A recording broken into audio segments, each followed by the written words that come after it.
अनेक दिन तलर कथा। दूर एक घंच जंगल भितर गोटे चेरी गछ थिला। से चेरी गछटीरे जादुर शक्ति थिला।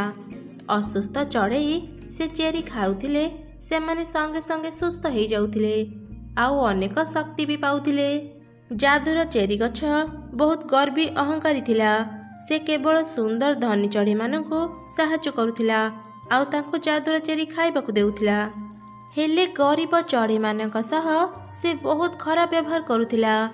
गरीब दुखी चढ़ई माने चेरी गछ को जेते अनुरोध कले भी से तांको गोटे भी चेरी खाइबाकु देउ नथिला।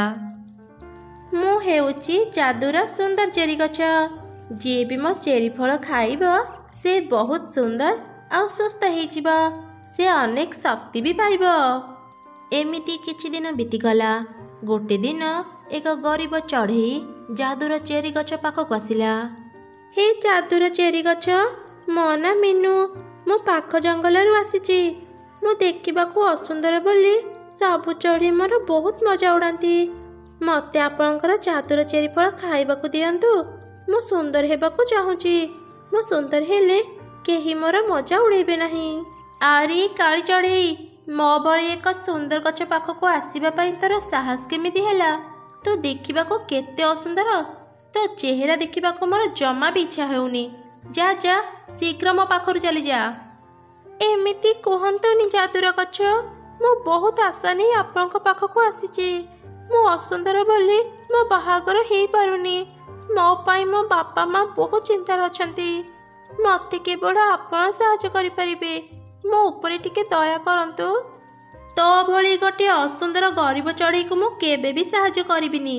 भलरे कहूची तू एठू चली जा, नहले मु तते आहुरी असुंदर करिदेबी। नाई नाई जादुर गछ, एमिति कुहंतुनी। मो ऊपर टिके दया करंतु जादू गछ। चढ़ईटी बहुत कांदिला। से जेते कहिले भी जादुर गछ ता कथा सुनिलानी। ठीक सही समय गोटे सुंदर चढ़ई सेठा आसिला।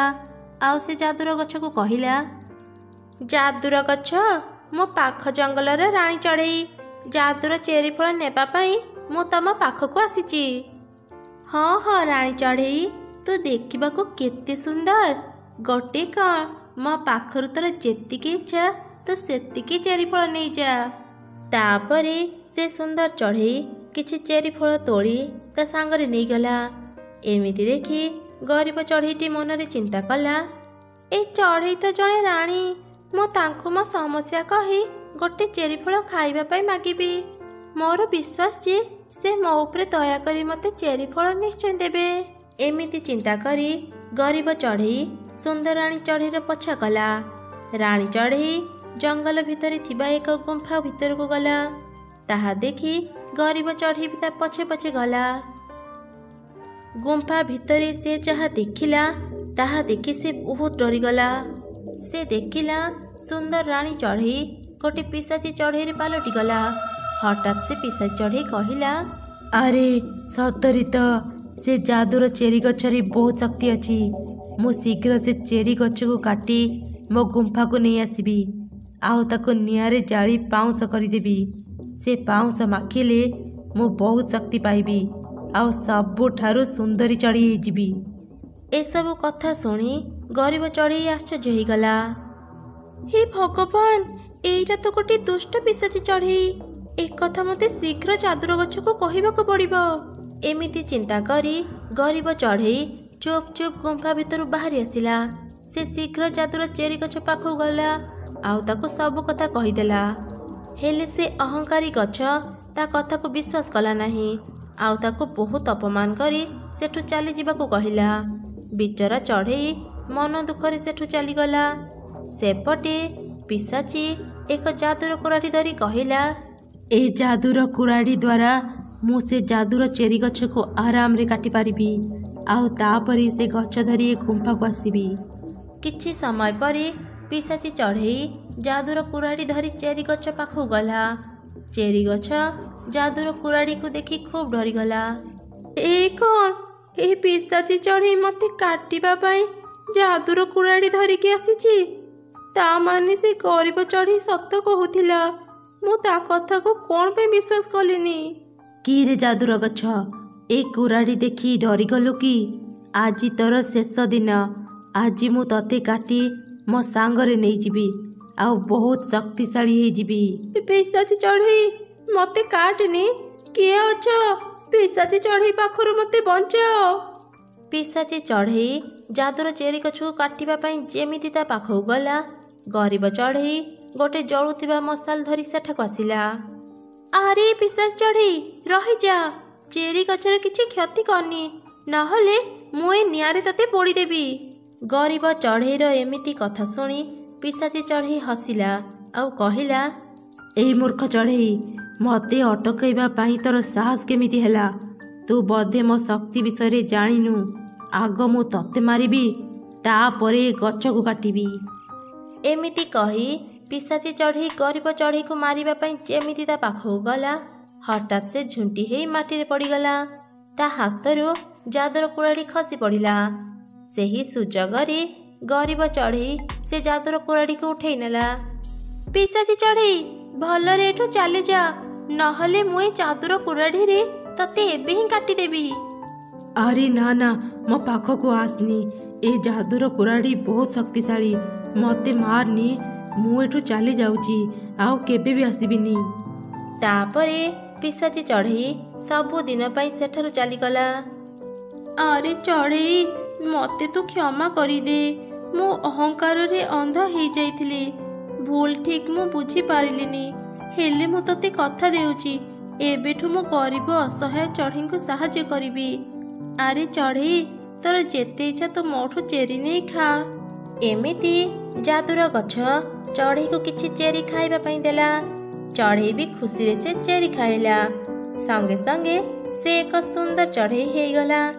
ଏମିତି ଦେଖି ଚଢ଼େଇ ଗଛକୁ ଧନ୍ୟବାଦ ଜଣାଇଲା ଆଉ ତାପରେ ସେ ଯାଦୁର କୁରାଡ଼ି ତାକୁ ଦେଇ ସେଠାରୁ ଚାଲିଗଲା।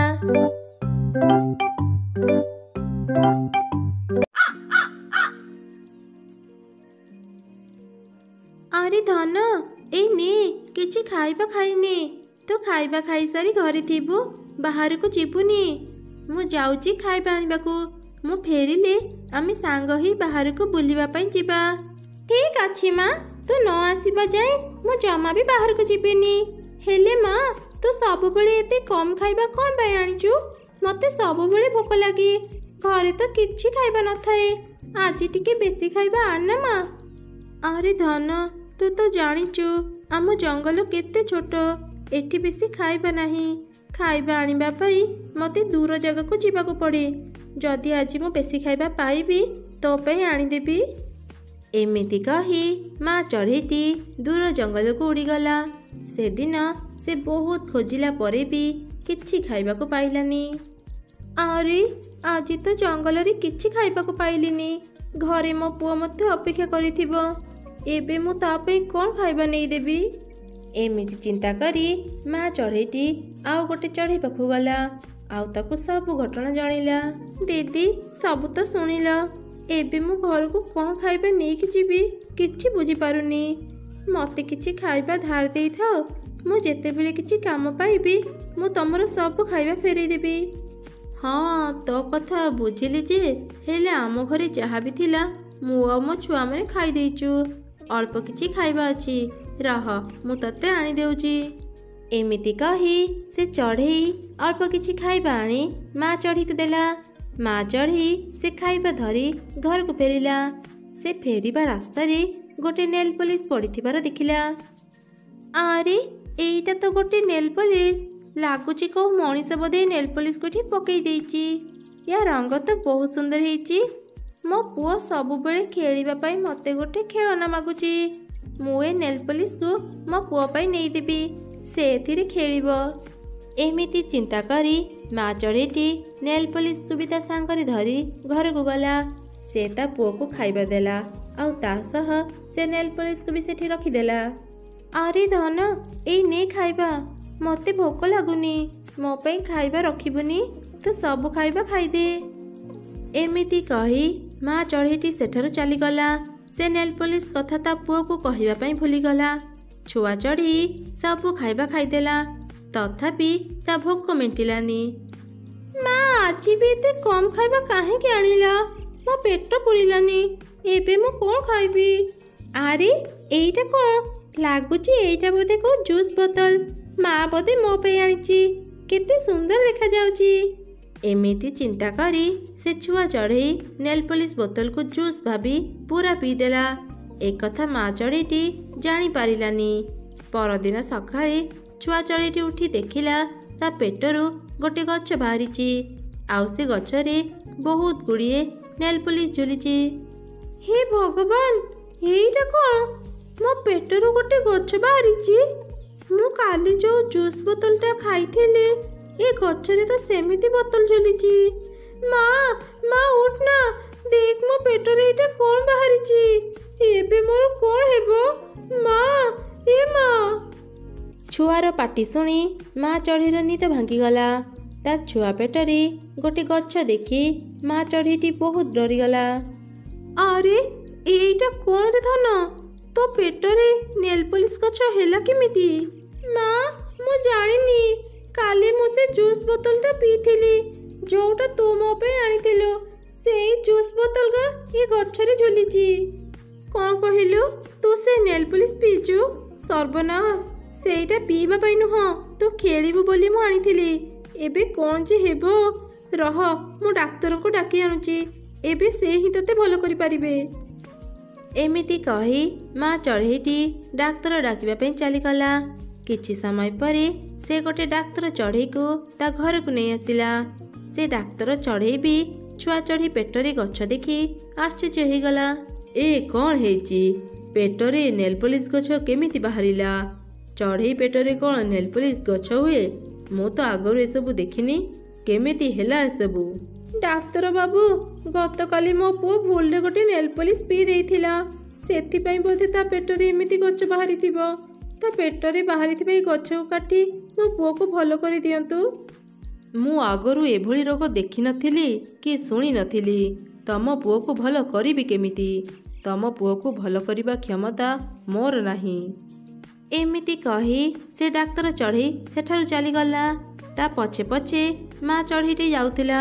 ସେ ଡାକ୍ତର ଚଢ଼େଇର କଥା ଶୁଣି କାନ୍ଦିବାକୁ ଲାଗିଲା। ରୁହନ୍ତୁ ଡାକ୍ତର ବାବୁ, ମୋ ପୁଅକୁ ଛାଡ଼ି ଯାଆନ୍ତୁନି। ତାକୁ ଭଲ କରିଦିଅନ୍ତୁ। ଏବେ ମୋ ପୁଅର କ'ଣ ହେବ? ଏମିତି କହି ମା ଚଢ଼େଇଟି କାନ୍ଦିବାକୁ ଲାଗିଲା। ସେତେବେଳେ ସେ ରାସ୍ତା ଦେଇ ଗୋଟେ ବୁଢ଼ୀ ଚଢ଼େଇ ଯାଉଥିଲା। ସେ ଚଢ଼େଇ ଅନେକ ପ୍ରକାରର ଯାଦୁବିଦ୍ୟା ଜାଣିଥିଲା। ସେ ମା ଚଢ଼େଇର କାନ୍ଦ ଦେଖି ତା ପାଖକୁ ଗଲା। କ'ଣ ହେଲା ଚଢ଼େଇ? ତୁ ଏମିତି କାନ୍ଦୁଛୁ କ'ଣ ପାଇଁ? ଏମିତି ଶୁଣି ମା ଚଢ଼େଇଟି ତାକୁ ଘର ଭିତରକୁ ନେଇଗଲା। ଆଉ ତା ଛୁଆକୁ ଦେଖେଇ କହିଲା, ଏଇ ଦେଖନ୍ତୁ ବୁଢ଼ୀ ମା, ମୋ ପୁଅର ପେଟରେ ଗୋଟେ ନେଲ୍ ପଲିସ୍ ଗଛ ବାହାରିଛି। ଗତକାଲି ଭୁଲରେ ସେ ଜୁସ୍ ଭାବି ଗୋଟେ ନେଲ୍ ପଲିସ୍ ପିଇ ଦେଇଥିଲା। ହଠାତ୍ ତା ପେଟରେ ନେଲ୍ ପଲିସ୍ ଗଛ କେମିତି ବାହାରିଲା ମୁଁ କିଛି ଜାଣିପାରୁନି। ତୁ ଟିକେ ଶାନ୍ତ ହେ, ମୁଁ ତ ପୁଅକୁ ଦେଖୁଛି। ଏମିତି କହି ସେ ବୁଢ଼ୀ ଚଢ଼େଇ ଆଖି ବନ୍ଦ କଲା। ସେ ତା ଯାଦୁ ଶକ୍ତିରେ ସବୁ ଜାଣିପାରିଲା। ଆଉ ସେ କହିଲା, ଆରେ ଚଢ଼େଇ, ତୋ ପୁଅ ଅଜାଣତରେ ଗୋଟେ ପିଶାଚୀର ଅଭିଶପ୍ତ ନେଲ୍ ପଲିସ୍ ପିଇ ଦେଇଛି। ସେଥିପାଇଁ ତା ପେଟରେ ଗଛ ବାହାରିଲା। ହେ ଭଗବାନ, ତା ମାନେ ମୁଁ ଗୋଟେ ପିଶାଚୀର ନେଲ୍ ପଲିସ୍କୁ ଆଣିଥିଲି? ବୁଢ଼ୀ ମା, ତୁମେ ତ ସବୁ ଜାଣିପାରିଲ। ମୋ ପୁଅକୁ ଭଲ କରିବା ପାଇଁ କିଛି ତ ଉପାୟ ଥିବ। ତୋ ପୁଅକୁ ଭଲ କରିବା ପାଇଁ କେବଳ ଗୋଟିଏ ମାତ୍ର ଉପାୟ ଅଛି। ଏଠାରୁ ବହୁତ ଦୂରରେ ଗୋଟେ ପାହାଡ଼ ଅଛି। ସେ ପାହାଡ଼ ଉପରେ ଗୋଟେ ଯାଦୁର ଗଛ ଅଛି। ସେଇ ଯାଦୁ ଗଛର ଫଳ ଖାଇଲେ ତୋ ପୁଅ ଠିକ୍ ହେଇଯିବ। ହେଲେ ଗୋଟେ କଥା, ସେ ଗଛ ତତେ ଫଳ ଦେବା ପୂର୍ବରୁ ଏକ ପ୍ରଶ୍ନ ପଚାରିବ। ତୁ ଯଦି ତାର ଠିକ୍ ଉତ୍ତର ଦେଇପାରିବୁ, ତେବେ ଯାଇ ସେ ତତେ ତାର ଫଳ ଦେବ। ସେ ଗଛ ଏଠାରୁ ବହୁତ ଦୂର। ତୁ କ'ଣ ସେଠାକୁ ଯାଇପାରିବୁ? ସେ ଗଛ ଯେତେ ଦୂରରେ ଥିଲେ ବି ମୋ ପୁଅକୁ ସୁସ୍ଥ କରିବା ପାଇଁ ମୁଁ ନିଶ୍ଚୟ ସେ ଗଛ ପାଖକୁ ଯିବି। ଏମିତି କହି ମା ଚଢ଼େଇଟି ସେ ପାହାଡ଼ରେ ଥିବା ଯାଦୁର ଗଛ ପାଖକୁ ଯିବା ପାଇଁ ବାହାରି ପଡ଼ିଲା। ବହୁତ ସମୟ ଖୋଜିଲା ପରେ ମା ଚଢ଼େଇଟି ଶେଷରେ ସେ ଯାଦୁର ଗଛକୁ ପାଇଗଲା। କିରେ ଛୋଟ ପକ୍ଷୀ, ମୋ ପାଖକୁ ତୁ କ'ଣ ପାଇଁ ଆସିଛୁ? ମୋ ଫଳ ନେବାକୁ ଆସିଛୁ କି? ହଁ, ମୋ ପୁଅକୁ ଭଲ କରିବା ପାଇଁ ମୋତେ ତୁମର ଫଳ ଦରକାର। ଏମିତି ମା ଚଢ଼େଇଟି ସେ ଗଛକୁ ତା ପୁଅର ସବୁ ଘଟଣା କହିଲା। ତା ପୁଅର କଥା ଶୁଣି ମୁଁ ଦୁଃଖିତ। ହେଲେ ଚଢ଼େଇ, ମୁଁ ତତେ ଏମିତି ମୋ ଫଳ ଦେଇପାରିବିନି। ମୁଁ ତତେ ଗୋଟେ ପ୍ରଶ୍ନ ପଚାରିବି, ତୁ ଯଦି ତାର ଠିକ୍ ଉତ୍ତର ଦେଇଦେବୁ ତୁ ମୋ ଫଳ ନେଇପାରିବୁ। ଏବେ ମୋ ପ୍ରଶ୍ନ ଶୁଣ। ଆଚ୍ଛା ଚଢ଼େଇ, କହିଲୁ ଦେଖି, ବାପା ମାଆଙ୍କୁ ଛାଡ଼ି ଆଉ ଦୁନିଆରେ ଏମିତି କିଏ ଅଛନ୍ତି ଯାହାଙ୍କ ଋଣ ଆମେ କେବେ ବି ଶୁଝିପାରିବାନି? ତମ ପ୍ରଶ୍ନର ଉତ୍ତର ଗୁରୁ ଆଉ ଚିକିତ୍ସକ। ଗୁରୁ ଯିଏ ଆମକୁ ଶିକ୍ଷା ଦିଅନ୍ତି, ଆଉ ଚିକିତ୍ସକ ଯିଏ ଆମର ଚିକିତ୍ସା କରନ୍ତି। ତୁ ଏକଦମ ଠିକ୍ ଉତ୍ତର ଦେଇଛୁ। ମୁଁ ତ ଉତ୍ତର ଶୁଣି ବହୁତ ଖୁସି। ଏବେ ତୁମ ଫଳ ନେଇପାରିବୁ। ଆରେ ଚଢ଼େଇ, ମୁଁ ତତେ କିଛି ଫଳ ଗଛର ମଞ୍ଜି ଦେଉଛି। ତୁ ଏ ମଞ୍ଜି ନେଇ ପୋତି ଦେବୁ। ଏ ଫଳ ଗଛ ବଡ଼ ହେଲେ ତମର ଆଉ ଖାଇବାର କିଛି ଅଭାବ ରହିବନି। ଏମିତି କହି ସେ ଯାଦୁର ଗଛ ତା ଫଳ ଆଉ କିଛି ଫଳ ମଞ୍ଜି ଚଢ଼େଇକୁ ଦେଲା। ମା ଚଢ଼େଇଟି ଗଛକୁ ଧନ୍ୟବାଦ ଜଣେଇ ସେ ଫଳ ନେଇ ଘରକୁ ଫେରିଲା। ଯାଦୁର ଫଳ ଖାଇବା ପରେ ପରେ ହିଁ ଛୁଆ ଚଢ଼େଇଟି ସୁସ୍ଥ ହେଇଗଲା। ସେ ଯାଦୁର ଗଛ ଦେଇଥିବା ମଞ୍ଜିକୁ ମା ଚଢ଼େଇଟି ମାଟିରେ ପୋତିଦେଲା। କିଛି ଦିନ ପରେ ସେ ଗଛ ଗୁଡ଼ିକ ବଡ଼ ହେଲା ଆଉ ସେଥିରେ ଫଳ ଫଳିଲା। ଏମିତି ସେମାନଙ୍କର ଆଉ ଖାଇବାର ଅଭାବ ରହିଲାନି। ଗୋଟେ ଦିନ କାଉ ଜଙ୍ଗଲରେ ବୁଲୁଥିଲା। ହଠାତ୍ ତାର ନଜର ସେ ମା ଚଢ଼େଇ ଆଉ ତାର ଦୁଇ ଛୁଆଙ୍କ ଉପରେ ପଡ଼ିଲା। କାଉ ଗୋଟେ ଗଛ ପଛପଟେ ଲୁଚି ସେମାନଙ୍କର କଥା ଶୁଣିବାକୁ ଲାଗିଲା। ଆରେ ପିଲାମାନେ, ମୁଁ ଏବେ ଖାଇବା ଆଣିବା ପାଇଁ ବାହାରକୁ ଯାଉଛି। ତମେମାନେ ଘର ଭିତରକୁ ଯାଅ, ଆଉ ହଁ, ବାହାରକୁ ଆସିବନି। କ'ଣ ପାଇଁ ମା? ଆମକୁ ବାହାରେ ଖେଳିବା ପାଇଁ ବହୁତ ଭଲ ଲାଗେ। ନା ନା, ତମେମାନେ ଜମା ବି ବାହାରକୁ ଆସିବନି। ଯଦି ସେ ଦୁଷ୍ଟ ଶିଆଳ ତମମାନଙ୍କ କଥା ଜାଣିବ ସେ ତମମାନଙ୍କୁ ଖାଇଦେବ। ନା ନା ମା, ତୁ ଭୟ କରନି। ସେ ଶିଆଳ ଆମର କିଛି କ୍ଷତି କରିପାରିବନି। ଆମେ ସେ ଶିଆଳକୁ ଉଚିତ ଶିକ୍ଷା ଦେବୁ। ଚୁପ୍ କର, ସବୁବେଳେ ଖାଲି ବେକାର କଥା। ମୁଁ କହିଲି ନା, ତମେ ଦୁଇ ଜଣ ଘର ବାହାରକୁ ଯିବନି ମାନେ ଯିବନି। ମନେ ରଖ ଏ କଥା। ରାଗୁଛ କ'ଣ ପାଇଁ ମା? ଠିକ୍ ଅଛି, ଆମେ ତ କଥା ମାନିଲୁ। ଆମେ ବାହାରକୁ ଯିବୁନି। ଏଇ ତ ମୋ ସୁନା ଝିଅ। ସେମାନଙ୍କର ସବୁ କଥା କାଉ ଶୁଣୁଥିଲା। ସେ କହିଲା, ଆଚ୍ଛା ଆଚ୍ଛା, ଏ ଚଢ଼େଇ ତାହେଲେ ତାର ଦୁଇ ଛୁଆଙ୍କୁ ଲୁଚେଇକି ରଖିଛି। ଶିଆଳ ପାଖରୁ ସିନା ଲୁଚିଗଲୁ, ହେଲେ ମୋ ନଜରରୁ ବଞ୍ଚିବା ଏତେ ସହଜ ନୁହଁ। ମୁଁ ଶୀଘ୍ର ଏକଥା ମୋ ସାଙ୍ଗ ଶିଆଳକୁ କୁହେ। ସେ ବହୁତ ଖୁସି ହେଇଯିବ ଆଉ ମୋତେ ପୁରସ୍କାର ଦେବ। ଏମିତି ଚିନ୍ତା କରି କାଉ ଶିଆଳ ପାଖକୁ ଗଲା ଆଉ ତାକୁ ସବୁ ଘଟଣା ଜଣେଇଲା। ସବୁ ଶୁଣିଲା ପରେ ଶିଆଳ ବହୁତ ରାଗିଗଲା। ଆରେ, ସେ ଚଢ଼େଇର ସାହସ କେମିତି ହେଲା ତା ଛୁଆଙ୍କୁ ଲୁଚେଇ ରଖିବା ପାଇଁ? ଯଦି ତୋ କଥା ସତ, ମୁଁ ସେ ଚଢ଼େଇ ଛୁଆଙ୍କୁ ତ ଖାଇବି, ତା ସହ ସେ ଚଢ଼େଇକୁ ବି ଖାଇବି। ହଁ ସାଙ୍ଗ, ମୋ କଥା ପୁରାପୁରି ସତ। ଯଦି ବିଶ୍ୱାସ ହେଉନି, ମୋ ସାଙ୍ଗରେ ସେ ଚଢ଼େଇ ଘରକୁ ଚାଲ। ଏମିତି କଥା ହେଇ ଶିଆଳ ଆଉ କାଉ ଚଢ଼େଇର ଘରକୁ ଗଲେ। ପିଲାମାନେ, ମୁଁ ବାହାରକୁ ଯାଉଛି। ତମେମାନେ ଏ ବସା ଭିତରେ ରହିବ। ଯିଏ ଡାକିଲେ ବି ଜମା ବାହାରିବନି। ହଁ ମା, ଆମେ ସତ କହୁଛୁ। ଆମେ ଏ ବସା ଭିତରୁ ଜମା ବି ବାହାରିବୁନି। ମୋ ସୁନା ଝିଅ, ଠିକ୍ ଅଛି, ମୁଁ ଏବେ ଯାଉଛି।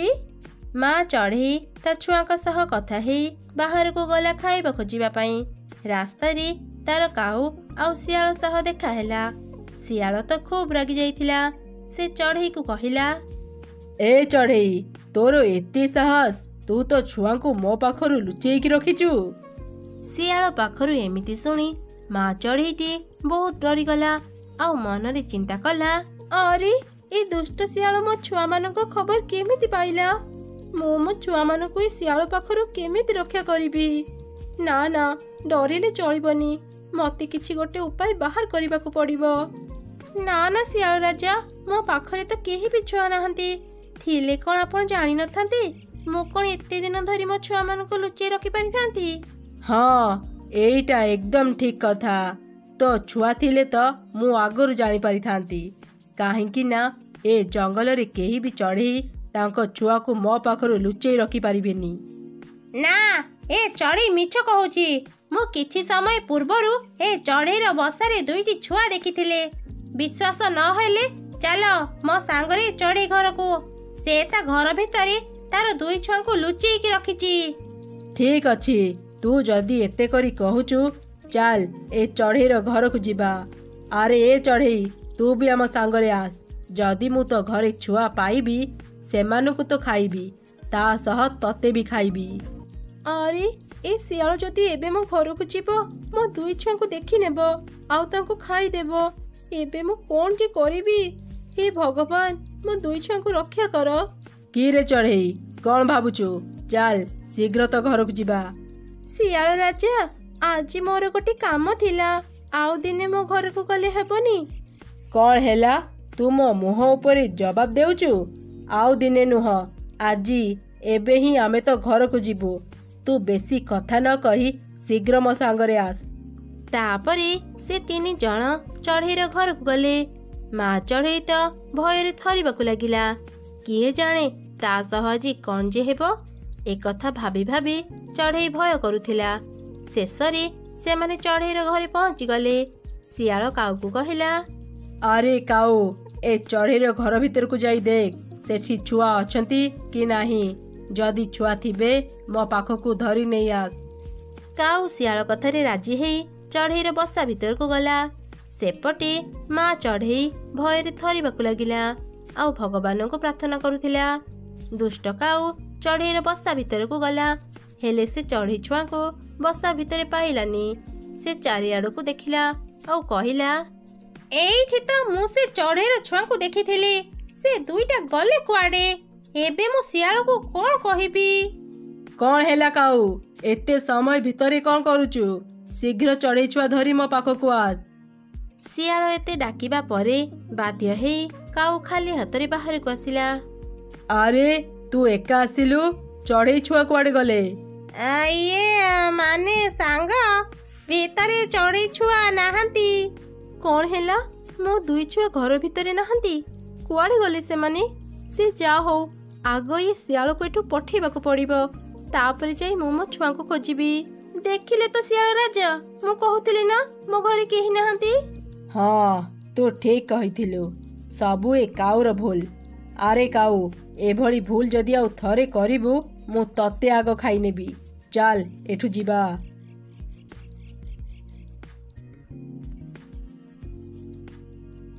ए काऊ तो मो छुआ को पाइलानी। मो दुई छुआ कुआडे गले? पिला माने कुआडे गल? मो पाख को फेरी आस। माँ माँ आमे कुआडे भी जाइनो। दूररू आमे से शियाल को एपट को आसुथिबारु देखिलु। सेतिपाई आमे पाख गछ डाଳରେ लुचि जाइथिलु। भल करिच पिला माने बहुत भल करिच। से शियाल तम मानक खबर जानि पारिला। से एबे तम मानको निश्चय खोजिबो। आमे एबे कुआडे जे जीवा कोन करिबा मु किछि बुझी पारुनी। ए कोन आपण एठी? हा हा हा तू कौन भाविथिलु चढ़ेई मते ठकी देबु? मते ठकीबा एते सहज नुह। क्षमा करंतु शियाल राजा मो छुआ को खांतुनी। मो ऊपर टिके दया करंतु। ना मु कहा ऊपर भी दया करेनी। तो मते मिछ कहिबाकू साहस कलु तो छुआ को तो खाइबी ता सह मु तते भी खाइबी। शियाल राजा हम मार किछि भूल नाही। हमको खाई दियो हेले हम माँ को छाड़ी दियो। ठीक अछि ठीक अछि एते जदि कहूच मु तम मानक माँ को छाड़ी देली। एथर तमे दुई जन तळक आस। तम दुई छुआ को खाई मु मो भोक मेंटेबी। मते क्षमा करदेले शियाल राजा आपण बहुत भल। जंगलर पक्षी मैंने आपण विषय जहाँ भी खराब कथा कहती आज जानिली ते सब मिछ। आपण बहुत महान। आपण हेले जंगलर राजा।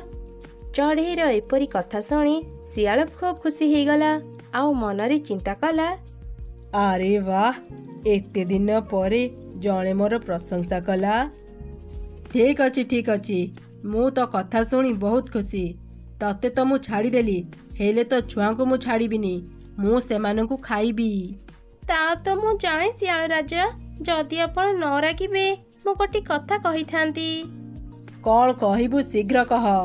खाइबा खोजिबा पाई मु सब बेले बाहर को जाए। मो छुआ को देखिबा पाई मु भलरे समय भी पाइनी। जदि आपण मो छुआ को आज न खाई काली खाते मो छुआ को शेष थर पाई आज गोटे दिन मन भरी देखती। ଏ ଚଢ଼େଇ ଏଠୁ ପଳେଇବା ପାଇଁ କିଛି ଯୋଜନା କରୁନି ତ? ମୋତେ ଠକି ସେ ଯିବ କୁଆଡ଼େ? ଧରା ପଡ଼ିଲେ ମୁଁ ତାକୁ ବି ଖାଇଦେବି। ଲାଗୁଛି ସେ ସତ ସତିକା ତା ଛୁଆଙ୍କୁ ଶେଷ ଥର ପାଇଁ ଦେଖିବାକୁ ଚାହୁଁଛି। ଠିକ୍ ଅଛି, ମୁଁ ତ ଛୁଆଙ୍କୁ ଆଜି ଛାଡ଼ିଦେଲି, ହେଲେ କାଲି ସକାଳୁ ସକାଳୁ ମୁଁ ଆସି ତାଙ୍କୁ ଖାଇବି। ଆପଣ କେତେ ମହାନ! ଧନ୍ୟବାଦ ଶିଆଳ ରାଜା। ଶିଆଳ ରାଜାଙ୍କର ଜୟ ହେଉ। ଦୁଷ୍ଟ ଲୋଭୀ ଶିଆଳ, ତୁ ଏ ଜଙ୍ଗଲର ସବୁ ପକ୍ଷୀଙ୍କ ଛୁଆକୁ ଖାଇଛୁ। ଆଉ ନୁହଁ, ମୁଁ ତତେ ମୋ ଛୁଆଙ୍କୁ ଖାଇବାକୁ କେବେ ବି ଦେବିନି। ପିଲାମାନେ ମୋ ପାଖକୁ ଆସ। ଏମିତି ମା ଚଢ଼େଇ ତା ଛୁଆଙ୍କ ସହ ମିଶି ଶିଆଳକୁ କେମିତି ପାନେ ଦେବ ତା ଯୋଜନା ବନେଇଲା।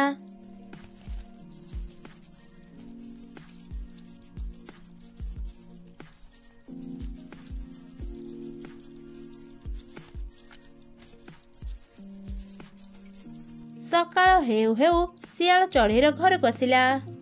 ଆରେ ଚଢ଼େଇ, ତୋ ଛୁଆମାନେ କୁଆଡ଼େ ଗଲେ? ଶୀଘ୍ର ବାହାରକୁ ଆସ, ମୋତେ ଭାରି ଭୋକ ଲାଗିଲାଣି, ମୁଁ ସେମାନଙ୍କୁ ଖାଇବି।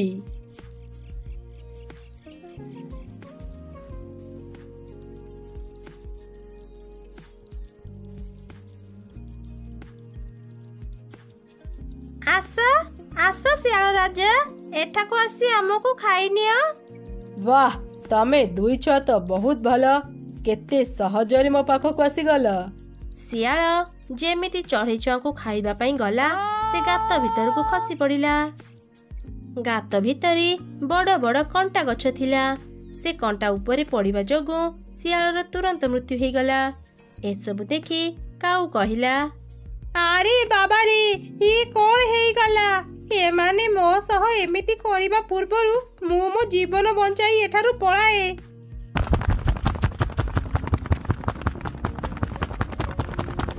ଯାହା ହେଉ, ଶେଷରେ ଅତ୍ୟାଚାରୀ ଶିଆଳ ପାଖରୁ ଜଙ୍ଗଲର ସବୁ ଚଢ଼େଇ ରକ୍ଷା ପାଇଲେ।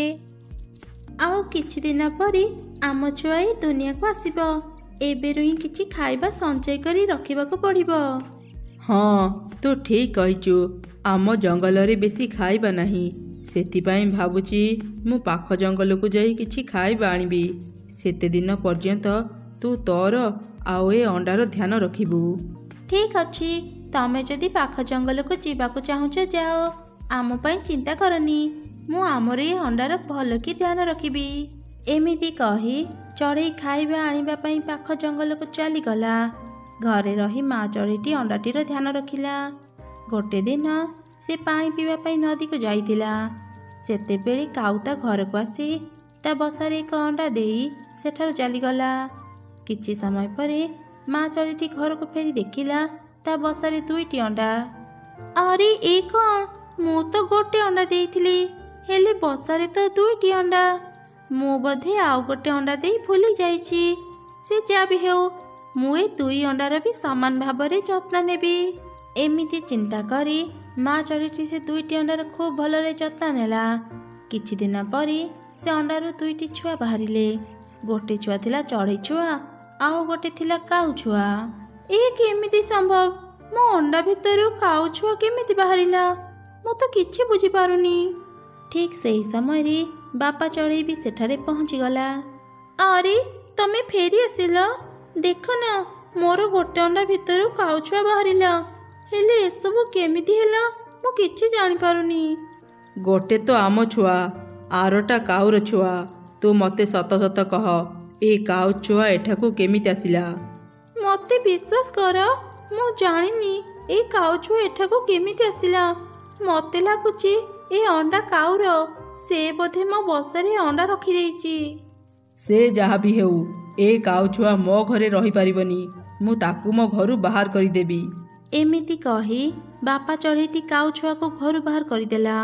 ଛୋଟ କାଉ ଛୁଆଟି ମା ଚଢ଼େଇକୁ ମା ମା ବୋଲି ଡାକୁଥିଲା, ହେଲେ ବାପା ଚଢ଼େଇ ତାର କିଛି କଥା ନ ଶୁଣି ତାକୁ ଦୂରରେ ଛାଡ଼ି ଘରକୁ ଚାଲି ଆସିଲା। ମା ଚଢ଼େଇଟି ଏ ଘଟଣାରେ ଖୁବ୍ କଷ୍ଟ ପାଇଲା। କାଉ ଛୁଆ ପ୍ରତି ତା ମନରେ ଦୟା ଆସିଲା। ସେ ଚୁପଚାପ ଛିଡ଼ା ହେଇ କାନ୍ଦିବାକୁ ଲାଗିଲା। ସେପଟେ ଛୋଟ କାଉ ଛୁଆଟି ଏପଟ ସେପଟ ହେଇ ତା ମାଆକୁ ଖୋଜୁଥିଲା। ଏମିତି ସମୟରେ ହଠାତ୍ ତା ଲାଞ୍ଜ ଗୋଟେ କଣ୍ଟା ଗଛ ସହ ବାଜି ସେଥିରୁ ରକ୍ତ ବାହାରିଲା। ସେ ପୁଣି ଥରେ ମା ଚଢ଼େଇ ପାଖକୁ ଫେରି ଆସିଲା। ମା ମା ଦେଖ, ମୋ ଲାଞ୍ଜରୁ ରକ୍ତ ବାହାରୁଛି, ମତେ ଭାରି କଷ୍ଟ ହେଉଛି ମା। ଏ କ'ଣ, ତୁ ପୁଣି ଫେରି ଆସିଲୁ? ମୁଁ ତତେ ଆଉ ଛାଡ଼ିବିନି, ଏବେ ହିଁ ତତେ ପିଟି ପିଟି ମାରିଦେବି। ରୁହ ରୁହ, ତାର କିଛି କ୍ଷତି କରନି। ଯେତେ ଯାହା ହେଲେ ବି ମୁଁ ଏ 2 ଅଣ୍ଡାର ସମାନ ଯତ୍ନ ନେଇ ତାକୁ ଏ ଦୁନିଆକୁ ଆଣିଛି। ଏ ଛୋଟ ଛୁଆଟି ଉପରେ ଟିକେ ଦୟା କର, ତାର ଏଥିରେ କ'ଣ ଭୁଲ? କ'ଣ ଆମେ ଏ କାଉ ଛୁଆକୁ ଆମ ଘରେ ରଖିପାରିବାନି? ତୋ ମୁଣ୍ଡ କ'ଣ ଖରାପ ହେଇଗଲାଣି? ୟାକୁ ଘରେ ରଖିବା ପାଇଁ କହୁଛୁ? ଏ କାଉ ଛୁଆ ପ୍ରତି ତୋର ଏତେ ଦୟା କାହିଁକି? ତା ମାନେ ସତରେ ତାହେଲେ ତୋର କାଉ ସହ ସମ୍ପର୍କ ଅଛି। କଳଙ୍କିନୀ, ତୁ ଆଉ ମୋ ଘରେ ରହିପାରିବୁନି। ଏ କାଉ ଛୁଆ ସହ ମୋ ଘରୁ ଶୀଘ୍ର ବାହାର। ମୁଁ ତ ମୁହଁ ଦେଖିବାକୁ ବି ଚାହୁଁନି। ଆଉ ଦିନେ ମୋ ସାମ୍ନାକୁ ଆସିବୁନି। ବାହାର କହୁଛି ମୋ ଘରୁ। ମୋ କଥାକୁ ବିଶ୍ୱାସ କର, ଏ କାଉ ଛୁଆ ମୋର ନୁହଁ। ନିଶ୍ଚୟ କାଉ ତା ଅଣ୍ଡାକୁ ମୋ ବସାରେ ରଖିଦେଇଥିବ। ଚୁପ୍ କର, ମୁଁ ତୋର କିଛି କଥା ଶୁଣିବାକୁ ଚାହୁଁନି। ତୁ ମୋ ଘରୁ ଶୀଘ୍ର ବାହାର, ନହେଲେ ମୁଁ ଧକ୍କା ଦେଇ ତତେ ଘରୁ ବାହାର କରିଦେବି। ଏମିତି କହି ବାପା ଚଢ଼େଇଟି ତା ସ୍ତ୍ରୀ ଆଉ କାଉ ଛୁଆକୁ ଘରୁ ବାହାର କରିଦେଲା। ମା ଚଢ଼େଇଟି କାନ୍ଦି କାନ୍ଦି କାଉ ଛୁଆକୁ ଧରି ସେଠାରୁ ଚାଲିଗଲା। ଆରେ କାଉ ଛୁଆ, ମୋ ସ୍ୱାମୀ ବହୁତ ନିଷ୍ଠୁର, ସେ ଆମକୁ ଘରୁ ବାହାର କରିଦେଲେ। ହେଲେ ତୁ ଚିନ୍ତା କରନି, ମୁଁ ତତେ ଛାଡ଼ି କୁଆଡ଼େ ବି ଯିବିନି। ହେଲେ ମା, ଆମେ ଏବେ ରହିବା କୋଉଠି? ପାଖ ଜଙ୍ଗଲରେ ମୋ ବାପା ମାଙ୍କର ଘର ଅଛି, ହେଲେ ସେମାନେ ଏବେ ଆଉ ଏ ଦୁନିଆରେ ନାହାନ୍ତି। ସେ ଘର ଖାଲି ହିଁ ପଡ଼ିଛି। ଚାଲ ଆମେ ସେଇଠି ରହିବା। ତାପରେ ମା ଚଢ଼େଇ କାଉ ଛୁଆକୁ ଧରି ସେ ଘରକୁ ଗଲା। ଘରଟି ପୁରୁଣା ହେବାରୁ ଭାଙ୍ଗି ଯାଇଥିଲା। ମା ଚଢ଼େଇଟି ସେ ଘରର ମରାମତି କରି ତାକୁ ସଜାଡ଼ି ଦେଲା।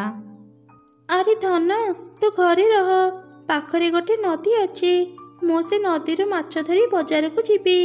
ମାଛ ବିକ୍ରି କରି ମୁଁ ତୋ ପାଇଁ କିଛି ଖାଇବା ଆଣିଦେବି। ମା, ତୁମେ କ'ଣ ମାଛ ଧରି ଜାଣିଛ? ହଁ ରେ ଧନ, ମୋ ବାପା ବି ଆଗରୁ ମାଛ ଧରି ଘର ଚଳାଉଥିଲେ। ମୁଁ ଛୋଟବେଳୁ ମୋ ବାପାଙ୍କ ପାଖରୁ ମାଛ ଧରା ଶିଖିଛି। ମା ଚଢ଼େଇଟି ଜାଲ ଧରି ନଦୀକୁ ଗଲା। ଆଉ କିଛି ମାଛ ଧରି ବଜାରକୁ ଗଲା ବିକ୍ରି କରିବା ପାଇଁ। ମାଛ ବିକ୍ରି କରି ସେ କିଛି ଖାଇବା ଧରି ଘରକୁ ଫେରିଲା। ତାପରେ ସେ ଆଉ କାଉ ଛୁଆ ଖାଇବା ଖାଇସାରି ଶୋଇପଡ଼ିଲେ। ସେବେଠାରୁ ଚଢ଼େଇ ଆଉ କାଉ ଛୁଆ ମିଶି ନଦୀରୁ ମାଛ ଧରୁଥିଲେ। ଧୀରେ ଧୀରେ ତାଙ୍କର ବହୁତ ଭଲ ରୋଜଗାର ହେଲା। ମା ଚଢ଼େଇଟି ରହିବା ପାଇଁ ଏକ ଶକ୍ତ ପକ୍କା ଘର ତିଆରି କରିନେଲା। ସେପଟେ ଦିନେ କାଉ ଛୁଆର ଅସଲ ମା ତା ଛୁଆକୁ ଖୋଜି ଖୋଜି ଚଢ଼େଇର ଘରକୁ ଗଲା। ବହୁତ ଦିନ ଆଗରୁ ମୁଁ ଏ ଘରେ ମୋ ଅଣ୍ଡାକୁ ରଖିଦେଇଥିଲି। ମୁଁ ସେଥିପାଇଁ କ୍ଷମା ମାଗୁଛି। ମୁଁ ଆଉ ମୋ ସ୍ୱାମୀ ଯେଉଁ ଜଙ୍ଗଲରେ ରହୁଥିଲୁ, ସେ ଜଙ୍ଗଲରେ ଗୋଟେ ଭୟଙ୍କର ରୋଗ ବ୍ୟାପିଥିଲା। ବହୁତ ଚଢ଼େଇ ସେ ରୋଗରେ ପଡ଼ି ମରିଗଲେ। ମୋ ଛୁଆର କିଛି କ୍ଷତି ନ ହେଉ ଭାବି ମୁଁ ଏ ଘରେ ମୋ ଅଣ୍ଡାକୁ ରଖିଦେଇଥିଲି। ଏବେ ଆମେ ସେ ରୋଗର ଔଷଧ ପାଇଗଲୁ। ଆମ ଜଙ୍ଗଲର ସବୁ ଚଢ଼େଇ ଏବେ ସୁସ୍ଥ। ସେଇ ରୋଗ କାରଣରୁ ମୁଁ ବହୁତ ଦିନ ହେଲା ଏଠାକୁ ଆସିପାରିନଥିଲି। ଏବେ ତ ମୋ ଅଣ୍ଡାରୁ ଛୁଆ ବାହାରି ସାରିଥିବ। ମୋତେ ମୋ ଛୁଆ ଫେରେଇ ଦିଅ। କ'ଣ ହେଲା? ତା ମାନେ ସେ ଛୁଆ ତମର? ମୁଁ ତମ ପାଇଁ ମୋ ସ୍ତ୍ରୀକୁ ଭୁଲ ବୁଝି ଘରୁ ବାହାର କରିଦେଲି। ମୁଁ କେତେ ବଡ଼ ଭୁଲ କରିଦେଲି। ଏବେ ମୁଁ ମୋ ସ୍ତ୍ରୀକୁ କେଉଁଠି ଖୋଜିବି? ଆଉ ମୋ ଛୁଆ କେଉଁଠି ଅଛି? ମୋ ସ୍ତ୍ରୀ ସାଙ୍ଗରେ ତମ ଛୁଆ ବି ଅଛି। ମୋ ସ୍ତ୍ରୀ ନିଶ୍ଚୟ ତା ବାପ ଘରକୁ ଯାଇଥିବ। ମୁଁ ଏବେ ହିଁ ସେଠାକୁ ଯିବି। ମୋ ସ୍ତ୍ରୀ ଯଦି ସେଇଠି ଥିବ, ମୁଁ ତାକୁ ମୋ ଭୁଲ ପାଇଁ କ୍ଷମା ମାଗିବି। ତାପରେ ବାପା ଚଢ଼େଇ ତା ଛୁଆକୁ ଆଉ କାଉକୁ ଧରି ପାଖ ଜଙ୍ଗଲକୁ ଗଲା। ସେଠି ଗୋଟେ ଏତେ ବଡ଼ ଆଉ ସୁନ୍ଦର ଘର ଦେଖି ସେ ଆଶ୍ଚର୍ଯ୍ୟ ହେଇଗଲା। ରେନୁ, ମୋତେ କ୍ଷମା କରିଦେ। ତୁ ସେଦିନ ଠିକ୍ କହୁଥିଲୁ। ମୁଁ ତ କଥାକୁ ବିଶ୍ୱାସ ନ କରି ତୋତେ ଘରୁ ବାହାର କରିଦେଲି। ଏ କାଉ ଛୁଆର ଅସଲ ମା ତାକୁ ନେବା ପାଇଁ ଆସିଛି। କାଉ ସମସ୍ତଙ୍କୁ ସବୁ ଘଟଣା କହିଲା। ମୁଁ ମୋ ସ୍ୱାମୀଙ୍କୁ କେବେଠୁ କ୍ଷମା କରିଦେଇଛି, ହେଲେ ମୁଁ ତମକୁ ଏ ଛୁଆ ଦେଇପାରିବିନି। ମୁଁ ନିଜ ଛୁଆ ପରି ଏ ଛୁଆକୁ ବି ବଡ଼ କରିଛି। ତମେ ଯଦି ତମ ଛୁଆକୁ ନେଇଯିବ, ମୁଁ ତା ବିନା ବଞ୍ଚି ପାରିବିନି। ତୁମେ ଚିନ୍ତା କରନି ଭଉଣୀ, ମୁଁ ତମଠୁ ମୋ ଛୁଆ ଛଡ଼େଇ ନେବିନି। ମୁଁ ଅଣ୍ଡା ଦେଇଥିଲି ସତ, ହେଲେ ତୁମେ ତାକୁ ଛୋଟରୁ ବଡ଼ କରିଛ। ତୁମେ ହିଁ ତାର ପ୍ରକୃତ ମା। ମୋର ଯେତେବେଳେ ବି ମୋ ଛୁଆ କଥା ମନେ ପଡ଼ିବ, ମୁଁ ଏଠାକୁ ଆସି ମୋ ଛୁଆକୁ ଦେଖିଯିବି। ତମେ ସମସ୍ତେ ଭଲରେ ରୁହ। ଏବେ ମୁଁ ଯାଉଛି। ତାପରେ କାଉ ସେଠାରୁ ଚାଲିଗଲା। ବାପା ଚଢ଼େଇ ବି ନିଜ ଭୁଲ ବୁଝି ସାରିଥିଲା। ସେବେଠାରୁ ସମସ୍ତେ ମିଳିମିଶି ସେ ଘରେ ରହିଲେ। ଗୋଟିଏ ଜଙ୍ଗଲରେ ଏକ ଚଢ଼େଇ ରହୁଥିଲା। ସେ ଚଢ଼େଇର ଥିଲେ 2ଟି ଛୁଆ। ଚଢ଼େଇ ପ୍ରତିଦିନ ତା ଛୁଆଙ୍କ ସହ ଜଙ୍ଗଲରେ ବୁଲୁଥିଲା। ଏମିତି ଗୋଟେ ଦିନ ଚଢ଼େଇ ତାର 2 ଛୁଆଙ୍କ ସହ ଜଙ୍ଗଲରେ ବୁଲୁଥିଲା। ହଠାତ୍ ଗୋଟେ ଗଛର ଡାଳ ଭାଙ୍ଗି ଚଢ଼େଇର ମୁଣ୍ଡ ଉପରେ ପଡ଼ିଲା। ଚଢ଼େଇ ମୁଣ୍ଡରୁ ଧାର ଧାର ରକ୍ତ ବହିଗଲା। ମା, ତୋର କଣ ହେଇଗଲା ମା? କାନ୍ଦନିରେ ପିଲାମାନେ, ଲାଗୁଛି ମୁଁ ଆଉ ବଞ୍ଚିବିନି। ମୋ କଥା ଟିକେ ମନ ଦେଇ ଶୁଣ। ପାଖ ଜଙ୍ଗଲରେ ତମ ମାଉସୀ ରୁହେ। ତମେ 2 ଜଣ ତା ପାଖକୁ ଯାଅ। ତା ପାଖରେ ତମେ ମାନେ ଭଲରେ ରହିବ। ନା ମା, ଆମେ ତତେ ଛାଡ଼ି କୁଆଡ଼େ ବି ଯିବୁନି। କାନି ଧନ, ଦିନେ ନା ଦିନେ ଦୁନିଆରୁ ସମସ୍ତଙ୍କୁ ଯିବାକୁ ପଡ଼େ। ମୋ ସମୟ ବୋଧେ ଆସିଗଲା। ତମେ 2 ଜଣ ଏବେ ବହୁତ ଛୋଟ। ଏଇ ଜଙ୍ଗଲ ଭଲ ନାହିଁ। ତମେ 2 ଜଣ ଏକୁଟିଆ ଏଇ ଜଙ୍ଗଲରେ ରହିପାରିବନି। ଯାଅ ପିଲାମାନେ, ଶୀଘ୍ର ତମେ ତମ ମାଉସୀ ପାଖକୁ ଚାଲିଯାଅ। ମା, କଣ ହେଲା ତୋର ମା? ଉଠ ମା, ଆମକୁ ଛାଡ଼ି ଯାନି ମା। ଚଢ଼େଇଟି ମରିଯିବା ପରେ ତାର 2 ଛୁଆ ବହୁତ କାନ୍ଦିଲେ। ଠିକ୍ ସେହି ସମୟରେ ଗୋଟେ ବାଘ ଛୁଆ ସେ ରାସ୍ତାରେ ଯାଉଥିଲା। ବଡ଼ ଚଢ଼େଇ ଛୁଆଟି ସେ ବାଘକୁ ଦେଖିଲା। ଭାଇ କାନି, ଚାଲ ଆମେ ଶୀଘ୍ର ଏ ଗଛ ଉପରକୁ ଉଠିଯିବା। ଦେଖ, ସେପଟେ ଗୋଟେ ବାଘ ଛୁଆ ଏଠାକୁ ଆସୁଛି।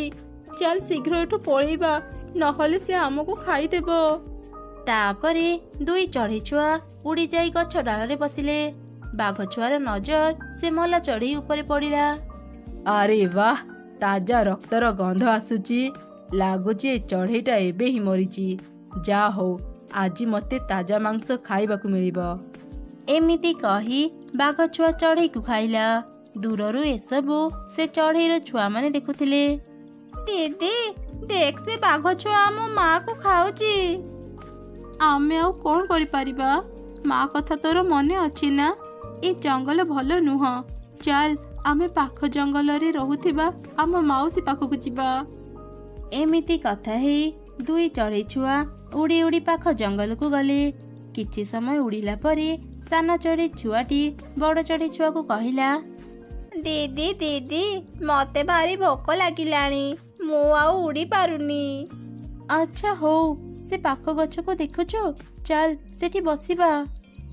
ତାପରେ 2 ଚଢ଼େଇ ଛୁଆ ସେ ଗଛରେ ଯାଇ ବସିଲେ। ସାନ ଛୁଆଟି କହିଲା, ଦିଦି ଭାରି ଭୋକ ଲାଗିଲାଣି, କିଛି ଖାଇବାକୁ ଦେ ନା। ହଉ, ତୁ ଏ ଗଛରେ ବସିଥା, ମୁଁ ଯାଉଛି କିଛି ଖାଇବା ଖୋଜି ଆଣିବି। ମୁଁ ନ ଆସିବା ଯାଏଁ ତୁ କୁଆଡ଼େ ବି ଯିବୁନି, ଏଇଠି ବସିଥିବୁ। ଠିକ୍ ଅଛି ଦିଦି, ମୁଁ କୁଆଡ଼େ ବି ଯିବିନି। ତୁ ଯା ଖାଇବା ଆଣିବୁ। ଏମିତି ସେ ବଡ଼ ଚଢ଼େଇ ଛୁଆ ଖାଇବା ଖୋଜିବା ପାଇଁ ସେଠାରୁ ଚାଲିଗଲା। ସାନ ଛୁଆଟି ସେଇ ଗଛ ଡାଳରେ ବସି ରହିଲା। କିଛି ସମୟ ପରେ ଗୋଟେ ଚିଲ ସେ ରାସ୍ତାରେ ଯିବା ସମୟରେ ତାର ନଜର ସେଇ ଛୋଟ ଚଢ଼େଇ ଛୁଆ ଉପରେ ପଡ଼ିଲା। ସେ କହିଲା, ଆରେ ବାହ, ଏଠି ତ ଗୋଟେ ଛୋଟ ଚଢ଼େଇ ଛୁଆ ବସିଛି। ଆଖପାଖରେ ତ କେହି ବି ଦେଖାଯାଉନାହାନ୍ତି। ମୁଁ ଯାଏ ଏଇ ଚଢ଼େଇ ଛୁଆକୁ ଧରି ମୋ ଘରକୁ ନେଇଯିବି, ଆଉ ଆରାମରେ ଖାଇବି। ଏମିତି କହି ଚିଲ ସେ ଛୋଟ ଚଢ଼େଇ ଛୁଆ ପାଖକୁ ଗଲା ଆଉ ତାକୁ ଧରି ଉଡ଼ିଗଲା। ଛୋଟ ଚଢ଼େଇ ଛୁଆଟି କିଛି ବୁଝିପାରିଲାନି। ସେ ଜୋର ଜୋରରେ କାନ୍ଦିବାକୁ ଲାଗିଲା। ଦିଦି ମତେ ବଞ୍ଚା, କୁଆଡ଼େ ଗଲୁ ଦିଦି? ଏ ଚିଲ, ମତେ ଛାଡ଼ିଦେ। ମୋ ଦିଦି ଆସି ମତେ ନ ପାଇଲେ ସେ ବହୁତ କାନ୍ଦିବ। ମତେ ଛାଡ଼ିଦେ। ତତେ କ'ଣ ଧରିଛି ମୁଁ ଛାଡ଼ିବା ପାଇଁ? ବହୁତ ଦିନରୁ ମୋତେ ଗୋଟେ କଅଣିଆ ନରମ ମାଂସ ଖାଇବାକୁ ମିଳିବ। ତତେ ମୁଁ ଘରକୁ ନେଇ ମଜା କରି ଖାଇବି। ଚିଲର ଏପରି କଥା ଶୁଣି ଛୋଟ ଚଢ଼େଇ ଛୁଆଟି ଖୁବ୍ ଡରିଗଲା ଆଉ ଭୟରେ କାନ୍ଦିବାକୁ ଲାଗିଲା। ସେପଟେ ବଡ଼ ଚଢ଼େଇ ଛୁଆଟି ଖାଇବା ଧରି ସେ ଗଛ ପାଖକୁ ଆସିଲା। ସେଠି ସେ ତା ଭାଇକୁ ନ ପାଇ ଚାରିଆଡ଼େ ଖୋଜିଲା ଆଉ ତା ଭାଇକୁ ଜୋର ଜୋରରେ ଡାକିଲା, ଭାଇ କୁଆଡ଼େ ଗଲୁ? ଦେଖ, ମୁଁ ଖାଇବା ନେଇ ଆସିଛି, କୁଆଡ଼େ ଗଲୁ ତୁ? ଏମିତି ଡାକି ଡାକି ବଡ଼ ଚଢ଼େଇ ଛୁଆ ତା ଭାଇକୁ ଖୋଜୁଥିଲା। ସେ ବହୁତ ଦୂରକୁ ଚାଲିଗଲା ହଠାତ୍ ସେ ସେଇ ଚିଲର ବସାକୁ ଦେଖିଲା। ସେ ଚିଲ ବସାରେ ତା ଭାଇକୁ ବି ଦେଖିଲା।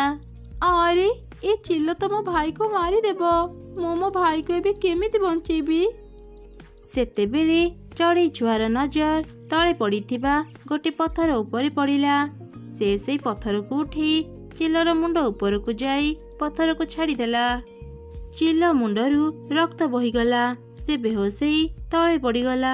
ଦିଦି ତୁ ଆସିଗଲୁ। ଆଉ ଯଦି ଟିକେ ଡେରି ହେଇଥିଲେ ମତେ ସେ ଚିଲ ଖାଇ ଦେଇଥାନ୍ତା। ନା ରେ ଭାଇ ତୁ ଚିନ୍ତା କରନି। ମୁଁ ଥାଉ ଥାଉ ତୋର କିଛି କ୍ଷତି ହେବନି।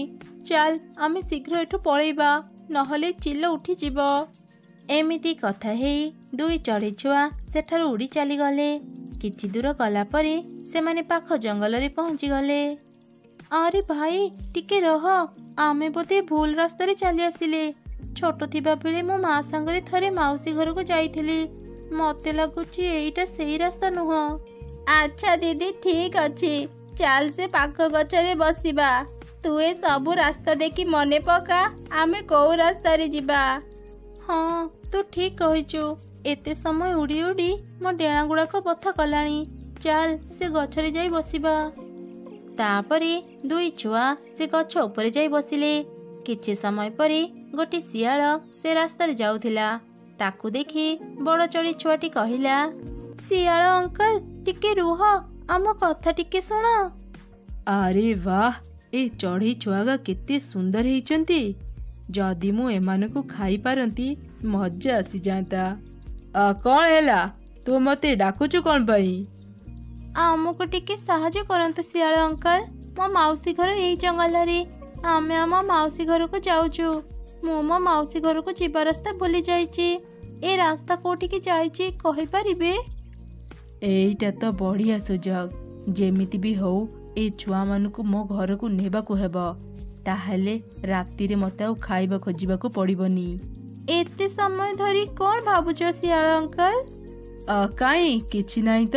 ତମେ ମାନେ ତମ ମାଉସୀ ପାଖକୁ ଯିବ ତ? ମୁଁ ତମ ମାଉସୀ ଘର ଦେଖିଛି। ଚାଲ ମୋ ସାଙ୍ଗରେ, ମୁଁ ତମ ଦୁଇ ଜଣଙ୍କୁ ତମ ମାଉସୀ ଘରେ ପହଞ୍ଚେଇ ଦେବି। ଶିଆଳର ଏପରି କଥାବାର୍ତ୍ତା ଦେଖି ବଡ଼ ଚଢ଼େଇ ଛୁଆ ମନରେ ସନ୍ଦେହ ହେଲା। ସେ କହିଲା, ନା ନା ଶିଆଳ ଅଙ୍କଲ, ଆମେ ତମ ସାଙ୍ଗରେ ଯିବୁନି। ତମେ କେବଳ ଆମକୁ ସେ ରାସ୍ତା କହିଦିଅ। କହିଲେ ତମେମାନେ ସେ ରାସ୍ତା ବୁଝିପାରିବନି। କହିଲି ପରା, ମୁଁ ତମମାନଙ୍କ ମାଉସୀ ଘର ଦେଖିଛି। ଚାଲ, ମୁଁ ତମ ଦୁଇ ଜଣଙ୍କୁ ସଠିକ୍ ଜାଗାରେ ପହଞ୍ଚେଇ ଦେବି। ଦିଦି ମତେ ଲାଗୁଛି ଆମେ ଶିଆଳ ଅଙ୍କଲ ସହ ଯିବା ଠିକ୍ ହେବ। ସେ ତ ମାଉସୀ ଘର ଦେଖିଛନ୍ତି। ଚାଲ ଆମେ ତାଙ୍କ ସାଙ୍ଗରେ ଯିବା। ସେ ଆମକୁ ଆମ ମାଉସୀ ଘରେ ପହଞ୍ଚେଇ ଦେବେ। ନା ନା, ଏ ଶିଆଳ ସହ ଯିବାଟା ଠିକ୍ ନୁହଁ। ଆମେ ଜଙ୍ଗଲକୁ ନୂଆ କରି ଆସିଛେ। ଶିଆଳ ଉପରେ ବିଶ୍ୱାସ କରିବା ଠିକ୍ ହେବନି। ନା ନା ଶିଆଳ ଅଙ୍କଲ, ଆମେ ତମ ସାଙ୍ଗରେ ଯିବୁନି। ଠିକ୍ ଅଛି, ନ ଯାଅ। ମୋ ସହ ଯାଇଥିଲେ ତମେମାନେ ଶୀଘ୍ର ତମ ମାଉସୀ ଘରେ ପହଞ୍ଚି ଯାଇଥାନ୍ତ। କିଛି ସମୟ ପରେ ସନ୍ଧ୍ୟା ହେଇଯିବ। ଏଇ ନଦୀ ଦେଖୁଛ? ସନ୍ଧ୍ୟାରେ ଏ ନଦୀକୁ ବହୁତ ହିଂସ୍ର ଜନ୍ତୁ ପାଣି ପିଇବାକୁ ଆସନ୍ତି। ତମେମାନେ ବିପଦରେ ପଡ଼ିପାର। ସେଥିପାଇଁ କହୁଥିଲି, ମୋ ସାଙ୍ଗରେ ଚାଲ। ଯଦି ତମେମାନେ ଯିବାକୁ ନ ଚାହୁଁଛ ଥାଅ ଏଇଠି। ରୁହ ରୁହ ଶିଆଳ ଅଙ୍କଲ, ତମେ ଯାଅନି। ମୁଁ ବି ତମ ସାଙ୍ଗରେ ଯିବି। ଦିଦି ତୁ ଶୁଣିଲୁ ତ ଶିଆଳ ଅଙ୍କଲ କ'ଣ କହିଲେ? ସନ୍ଧ୍ୟାରେ ବଡ଼ ବଡ଼ ଜନ୍ତୁ ଏ ନଦୀକୁ ପାଣି ପିଇବା ପାଇଁ ଆସନ୍ତି। ଯଦି ସେମାନେ ଆମର କିଛି କ୍ଷତି କରିଦେବେ, ତୁ ଯା କି ନ ଯା, ମୁଁ କିନ୍ତୁ ଶିଆଳ ଅଙ୍କଲ ସହ ଯିବି। ଆରେ ରହ ଭାଇ, ମୋ କଥା ଟିକେ ଶୁଣ। ସେ ଶିଆଳ ସାଙ୍ଗରେ ଯାନି। ବଡ଼ ଚଢ଼େଇ ଛୁଆଟି ଯେତେ ଡାକିଲେ ବି ସାନ ଚଢ଼େଇ ଛୁଆ ତା କଥା ନ ଶୁଣି ଶିଆଳ ସାଙ୍ଗରେ ଚାଲିଗଲା। ଏମିତି ଦେଖି ବଡ଼ ଚଢ଼େଇ ଛୁଆର ମନ ବହୁତ ଦୁଃଖ ହେଇଗଲା। କିଛି ସମୟ ପରେ ସେ ଚିନ୍ତା କଲା, ମୋ ଭାଇ ଏବେ ବହୁତ ଛୋଟ। କୋଉଟା ଭଲ କୋଉଟା ଖରାପ ସେ ଜାଣିନି। ମୁଁ ତାକୁ ଏକା ଛାଡ଼ିବାଟା ଠିକ୍ ହେଲାନି। ମୁଁ ଯାଇ ଦେଖେ ସେ ଦୁଇ ଜଣ କୁଆଡ଼େ ଗଲେ। ଏମିତି କହି ବଡ଼ ଚଢ଼େଇ ଛୁଆ ଶିଆଳ ଆଉ ତାର ଭାଇ ଯାଇଥିବା ରାସ୍ତାରେ ଗଲା। କିଛି ସମୟ ଖୋଜିଲା ପରେ ସେ ଶିଆଳକୁ ଦେଖିଲା। ଶିଆଳ ତା ଭାଇ ପାଖରେ ଛିଡ଼ା ହେଇଥିଲା, ଆଉ ତା ଭାଇକୁ ସେ ଦଉଡ଼ିରେ ବାନ୍ଧି ଦେଇଥିଲା। ଏସବୁ ଘଟଣା ଦେଖି ବଡ଼ ଚଢ଼େଇ ଛୁଆଟି ସବୁ ବୁଝିଗଲା। ଆଚ୍ଛା ଆଚ୍ଛା, ଏ ଶିଆଳ ଆମକୁ ଖାଇବା ପାଇଁ ଏମିତି କଥା କହୁଥିଲା। ଯେମିତି ବି ହଉ ଏ ଶିଆଳ ପାଖରେ ମୋ ଭାଇକୁ ବଞ୍ଚିବାକୁ ପଡ଼ିବ। ଏମିତି ଚିନ୍ତା କରି ବଡ଼ ଚଢ଼େଇ ଛୁଆ ଜଙ୍ଗଲରେ ବୁଲିଲା। ସେ ଶିଆଳକୁ କେମିତି ଶାସ୍ତି ଦେବ ସେ ଉପାୟ ଚିନ୍ତା କରୁଥିଲା। ସେତେବେଳେ ସେ ଜଙ୍ଗଲର ଗୋଟେ ପାଖରେ ନିଆଁ ଜଳୁଥିବାର ଦେଖିଲା। ସେ ଗୋଟେ ବାଡ଼ିରେ କିଛି ନିଆଁ ଆଣି ଶିଆଳ ପାଖକୁ ଗଲା।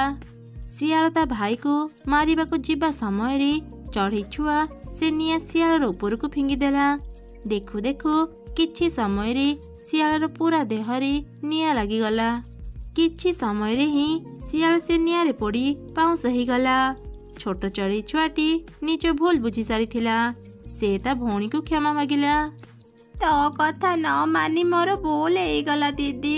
ଆଜି ଯଦି ତୁ ଠିକ୍ ସମୟରେ ନ ଆସିଥାନ୍ତୁ ଏ ଶିଆଳ ମତେ ମାରି ଦେଇଥାନ୍ତା। ମତେ କ୍ଷମା କରିଦେ ଦିଦି। ତୁ ତ ଭୁଲ ବୁଝିପାରିଲୁ, ସେଇଟା ବଡ଼ କଥା। ମୁଁ ତୋ ଉପରେ ଜମା ବି ରାଗିନି। ମୁଁ ତୋ ସହ ସବୁବେଳେ ଥିବି। ତୋର କିଛି କ୍ଷତି ହେବାକୁ ଦେବିନି। ତୁ ଚିନ୍ତା କରନି ଭାଇ। ମୋର ରାସ୍ତା କଥା ମନେ ପଡ଼ିଗଲା। ଚାଲ ଆମେ ଶୀଘ୍ର ଆମ ମାଉସୀ ଘରକୁ ଯିବା।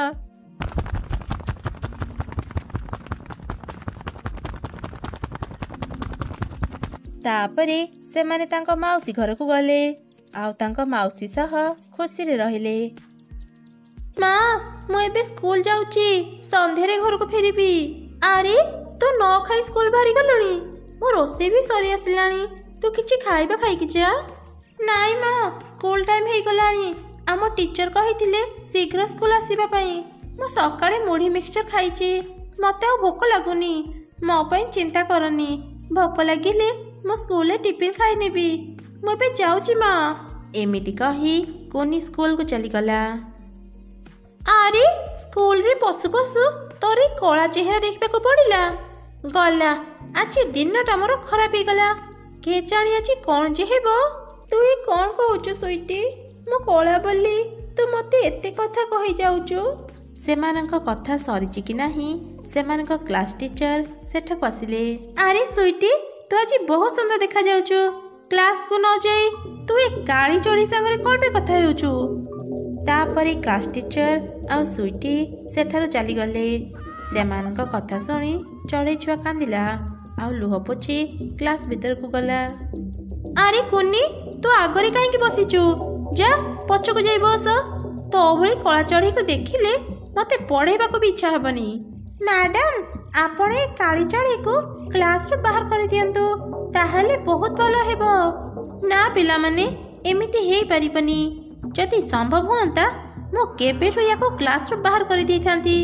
ମୁଁ ବି ଚାହେଁନି ଏଭଳି ଗୋଟେ କଳା ଚଢ଼େଇ ମୋ କ୍ଲାସରେ ପଢ଼ୁ। ଏମିତି ଶୁଣି କୁନି ଆଉ କିଛି ବି ନ କହି ପଛ ସିଟ୍ରେ ଯାଇ ବସିଲା। କୁନି କଳା ବୋଲି ସବୁ ସାଙ୍ଗସାଥି ତାର ମଜା ଉଡ଼ଉଥିଲେ। ଏମିତିକି କ୍ଲାସ୍ ଟିଚର ବି ତାକୁ ପସନ୍ଦ କରୁନଥିଲେ। ସନ୍ଧ୍ୟାରେ ସ୍କୁଲ ଛୁଟି ହେଲା ପରେ ସେ ତା ଘରକୁ ଫେରିଲା। ଆରେ ମା, କ'ଣ ହେଇଛି ତୋର? ତୁ ଏତେ ମନ ଦୁଃଖ କାହିଁକି କରିଛୁ? ସ୍କୁଲରେ ତତେ କିଏ କ'ଣ କହିଲା କି? ନାଇଁ ମା, ମତେ କିଏ କ'ଣ କହିବ। ଭାରି ଭୋକ ଲାଗିଲାଣି। ଘରେ କିଛି ଖାଇବାକୁ ଅଛି? ତୁ ହାତ ମୁହଁ ଧୋଇକି ଆସେ। ମୁଁ ତୋ ପାଇଁ ଖାଇବା ବାଢ଼ୁଛି। କୁନି ମୁହଁ ଧୋଇବା ପାଇଁ ଗଲା। ଖାଇବା ଖାଇସାରି ସେ ବସି ପାଠ ପଢ଼ିଲା। କୁନି ବହୁତ ଭଲ ପାଠ ପଢ଼ୁଥିଲା। ସେ ପାଠ ପଢ଼ିବା ସହ ଭଲ ଉଡ଼ି ବି ପାରୁଥିଲା। ସେ ପ୍ରତ୍ୟେକ ଦିନ ସକାଳେ ଘଣ୍ଟାଏ ଲେଖା ଉଡ଼ିବା ଅଭ୍ୟାସ କରୁଥିଲା। ଆରେ ପିଲାମାନେ ଶୁଣ, କିଛି ଦିନ ପରେ ଆମ ସ୍କୁଲରେ ଉଡ଼ିବା ପ୍ରତିଯୋଗିତା ହେବ। ଯିଏ ଜିତିବ ତାକୁ ବହୁତ ଭଲ ପୁରସ୍କାର ମିଳିବ। ଏଇଟା ତ ବହୁତ ଭଲ କଥା ମ୍ୟାଡାମ। ମୁଁ ଉଡ଼ିବା ପ୍ରତିଯୋଗିତାରେ ଭାଗ ନେବାକୁ ଚାହୁଁଛି। ମୁଁ ବି ପ୍ରତିଯୋଗିତାରେ ଭାଗ ନେବାକୁ ଚାହୁଁଛି ମ୍ୟାଡାମ। ମୋ ନାଁ ବି ଲେଖିଦିଅନ୍ତୁ। ହଁ ହଁ ସୁଇଟି, ମୁଁ ତୋ ନାଁ ପ୍ରତିଯୋଗିତାରେ ନିଶ୍ଚୟ ଲେଖିଦେବି। ଆଉ କିଏ କିଏ ପ୍ରତିଯୋଗିତାରେ ଭାଗ ନେବାକୁ ଚାହୁଁଛ? ହଁ ମ୍ୟାଡାମ, ମୁଁ ବି ଉଡ଼ିବା ପ୍ରତିଯୋଗିତାରେ ଭାଗ ନେବାକୁ ଚାହୁଁଛି। ମୋ ନାଁ ବି ଲେଖିଦିଅନ୍ତୁ। କ'ଣ କହିଲୁ? ତୁ ଏ ପ୍ରତିଯୋଗିତାରେ ଭାଗ ନେବାକୁ ଚାହୁଁଛୁ? ତୋ କଳା ଚେହେରା ଦେଖିଲେ ବିଚାରକମାନେ ଭୟରେ ସେଠୁ ପଳେଇବେ। ତୋ ପାଇଁ ପ୍ରତିଯୋଗିତା ହେଇପାରିବନି, ବୁଝିଲୁ? ମ୍ୟାଡାମ, ଆପଣ ଏମିତି କାହିଁକି କହୁଛନ୍ତି? ମୁଁ ଉଡ଼ିବା ପ୍ରତିଯୋଗିତାରେ ଭାଗ ନେବାକୁ ଚାହୁଁଛି, ସୁନ୍ଦରୀ ପ୍ରତିଯୋଗିତାରେ ନୁହଁ। ବିଚାରକମାନେ ମୋ ଚେହେରା ନୁହଁ, ମୋ ଦକ୍ଷତା ଦେଖିବେ। ଦୟାକରି ମୋ ନାଁ ବି ପ୍ରତିଯୋଗିତାରେ ଲେଖିଦିଅନ୍ତୁ। କୁନିର ଏପରି ଅନୁରୋଧରେ ବାଧ୍ୟ ହେଇ କ୍ଲାସ୍ ଟିଚର ତା ନାଁ ପ୍ରତିଯୋଗିତାରେ ଲେଖିଦେଲେ। କିଛି ଦିନ ପରେ ସ୍କୁଲରେ ଉଡ଼ିବା ପ୍ରତିଯୋଗିତା ଅନୁଷ୍ଠିତ ହେଲା। ସେହି ପ୍ରତିଯୋଗିତାରେ କୁନି ପ୍ରଥମ ହେଲା ଆଉ ପୁରସ୍କାର ମଧ୍ୟ ପାଇଲା। ତାର ଏ ସଫଳତାରେ ସ୍କୁଲର ପ୍ରିନ୍ସିପାଲ ବହୁତ ଖୁସି ଥିଲେ। କୁନି ତା ପ୍ରାଇଜ୍ ଧରି ଘରକୁ ଫେରିଲା।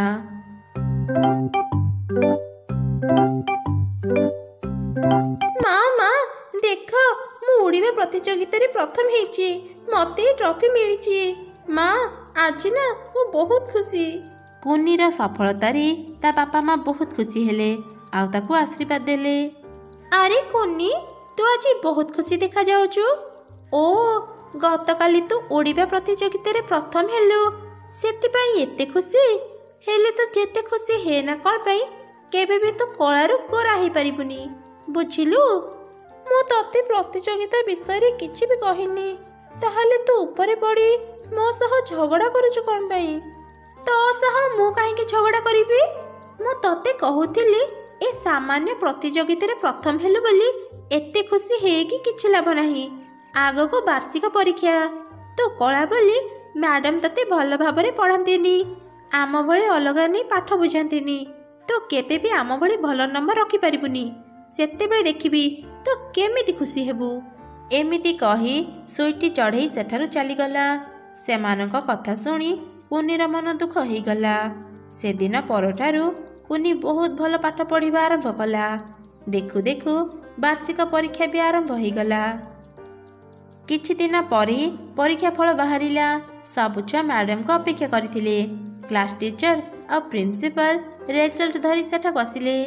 ଆରେ ପିଲାମାନେ, ତମମାନଙ୍କ ପାଇଁ ଗୋଟିଏ ଖୁସି ଖବର। ଆଖପାଖ ସ୍କୁଲ ମଧ୍ୟରୁ ଆମ ସ୍କୁଲର ରେଜଲ୍ଟ ସମସ୍ତଙ୍କଠୁ ଆଗରେ। ଆମ ସ୍କୁଲର ନାଁ ଚାରିଆଡ଼େ ପ୍ରଚାର ହେଇଯାଇଛି। ଏସବୁ କେବଳ କୁନି ପାଇଁ ହିଁ ସମ୍ଭବ ହେଇଛି। କୁନି ସମସ୍ତଙ୍କଠୁ ଭଲ ମାର୍କ ରଖି ଟପର ହେଇଛି। କୁନି, ମତେ ତ କ୍ଷମା କରିଦେ ଝିଅ। ତୁ କଳା ବୋଲି ମୁଁ ତତେ କେବେ ବି ଭଲରେ ପାଠ ପଢ଼େଇନି। ତୋ ସହ ବହୁତ ଅନ୍ୟାୟ କରିଛି। ଆଜି ତୋ ପାଇଁ ଆମ ସ୍କୁଲର ନାଁ ଉଜ୍ଜଳ ହେଇଛି। ମୁଁ ଆଉ କେବେ ବି କଳା ଗୋରା ଭିତରେ ପାର୍ଥକ୍ୟ କରିବିନି। ଏମିତି ସମସ୍ତେ କୁନିର ବହୁତ ପ୍ରଶଂସା କଲେ। ତାର ସାଙ୍ଗମାନେ ବି ତାକୁ କ୍ଷମା ମାଗିଲେ। ସେଦିନ ପରଠାରୁ କେହି ବି କୁନିର ମଜା ଉଡ଼େଇଲେ ନାହିଁ। କୁନି ସମସ୍ତଙ୍କ ଭଲ ପାଇବା ଆଉ ଆଶୀର୍ବାଦ ପାଇ ଖୁବ୍ ଖୁସି ହେଲା। ଆରେ ଚଢ଼େଇ, ସେପଟେ ଦେଖେ, ଗୋଟେ ଚଢ଼େଇ ବସା ନଦୀରେ ଭାସୁଛି ନା? ହଁ କାଉ, ଏ ଚଢ଼େଇ ବସାରେ ଗୋଟେ ଅଣ୍ଡା ବି ଅଛି। ଯେମିତି ସେ ବସା ତାଙ୍କ ପାଖରେ ପହଞ୍ଚିଲା, ଚଢ଼େଇ ସେ ବସା ଭିତରୁ ଅଣ୍ଡା ବାହାର କରି ନେଇ ଆସିଲା। ଆରେ ଚଢ଼େଇ, ମତେ ଲାଗୁଛି ଏ ଅଣ୍ଡା ବୋଧେ କୋଉ ଚଢ଼େଇର। ହଁ କାଉ, ତୁ ଠିକ କହିଛୁ। ଏ ଅଣ୍ଡା ଗୋଟେ ଚଢ଼େଇ ମାର। ସେ କେତେ କାନ୍ଦିଥିବ ଯେତେବେଳେ ତାର ଏ ଅଣ୍ଡା ତାଠୁ ଦୂରେଇ ଯାଇଥିବ। ମତେ ଲାଗୁଛି ଏ ଅଣ୍ଡାରୁ ଆଜି କି କାଲି ଛୁଆ ବାହାରିବ। ମୁଁ ଏ ଅଣ୍ଡାକୁ ମୋ ଘରକୁ ନେଇଯିବି ଆଉ ତାର ଯତ୍ନ ନେବି। ହଁ ଚଢ଼େଇ, ଏ କଥା ମୋ ଛଡ଼ା ଆଉ କେହି ଜାଣିନାହାନ୍ତି। ଏ ଅଣ୍ଡାରୁ ଯୋଉ ଛୁଆ ବାହାରିବ ତାକୁ ତ ନିଜ ଛୁଆ କରି ରଖ। ହଁ କାଉ, ଏ ଅଣ୍ଡାରୁ ଯୋଉ ଛୁଆ ବାହାରିବ ମୁଁ ତାକୁ ମୋ ନିଜ ଛୁଆ କରି ରଖିବି ଆଉ ତାର ଯତ୍ନ ନେବି। ହେଲେ କାଉ, ଯଦି ତୁ ଏ ଅଣ୍ଡାର ଅସଲ ମାର ଖବର ପାଇବୁ ତାକୁ ଏ କଥା ଜଣେଇବୁ। ସେ ତା ଛୁଆକୁ ପାଇଲେ ବହୁତ ଖୁସି ହେଇଯିବ। ତାପରେ କାଉ ଆଉ ଚଢ଼େଇ ସେ ଅଣ୍ଡା ଧରି ତାଙ୍କ ଘରକୁ ଫେରିଲେ। ଚଢ଼େଇ ସେ ଅଣ୍ଡାକୁ ନରମ ଶୁଖିଲା ଘାସରେ ଘୋଡ଼େଇକି ରଖିଦେଲା ଆଉ ଶୋଇ ପଡ଼ିଲା। ଏମିତି 2 ଦିନ ବିତିଗଲା। ସେ ଅଣ୍ଡାରୁ ଗୋଟେ ଛୋଟ ଚଢ଼େଇ ଛୁଆ ବାହାରିଲା। ଚଢ଼େଇ ସେ ଛୁଆକୁ ଦେଖି ଖୁବ୍ ଖୁସି ହେଇଗଲା। ଆରେ କେତେ ସୁନ୍ଦର ଛୁଆଟା। ତାର ଆଖି, ତାର ପର ବହୁତ ସୁନ୍ଦର ହେଇଛି। ମା, ମତେ କିଛି ଖାଇବାକୁ ଦିଅ। ମା, ମତେ ଭାରି ଭୋକ ଲାଗୁଛି। ମୋ ଧନ କେତେ ସୁନ୍ଦର କଥା କହୁଛି। ମୁଁ ତୋ ପାଇଁ କିଛି ଫଳ ରଖିଛି। ଏଇ ନେ ବାବା, ଖା। ତାପରେ ଚଢ଼େଇ ଛୁଆ ସେ ଫଳ ଖାଇଲା। ସେ ବହୁତ ଭୋକିଲା ଥିଲା। ଖାଇସାରି ସେ ସେଇଠି ଶୋଇପଡ଼ିଲା। ମା ଚଢ଼େଇଟି ସେ ଛୁଆକୁ ହିଁ ଦେଖୁଥିଲା। ରାତିରେ ସେ ଚିନ୍ତା କଲା, ଯଦି ଏ ଛୁଆର ବାପା ମା ଏକଥା ଜାଣିବେ, ସେମାନେ ତ ଏ ଛୁଆକୁ ନେଇଯିବେ।